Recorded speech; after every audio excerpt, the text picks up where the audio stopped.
عندما تأتي ملائكة الموت لقبض روحه، قل يتوفاكم ملك الموت.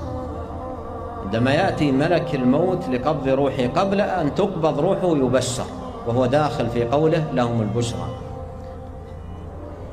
في الحياة الدنيا. قد جاء في الحديث أنه إذا جاء ملك الموت تنزل ملائكة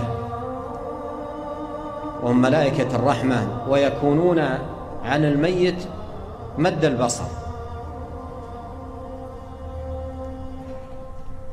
فإذا قبض ملك الموت روحه لم يدعوها في يده طرفة عين ويضعونها في حنوط من الجنة.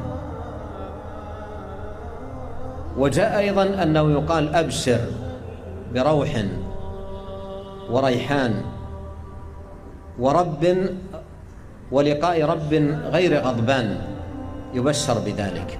وهذا المعنى دل عليه القرآن في قول الله سبحانه وتعالى إن الذين قالوا ربنا الله ثم استقاموا تتنزل عليهم الملائكة ألا تخافوا ولا تحزنوا وأبشروا بالجنة التي كنتم توعدون نحن أولياؤكم في الحياة الدنيا وفي الآخرة ولكم فيها ما تشتهي أنفسكم ولكم فيها ما تدعون نزلا من غفور رحيم. نسأل الله الكريم من فضله.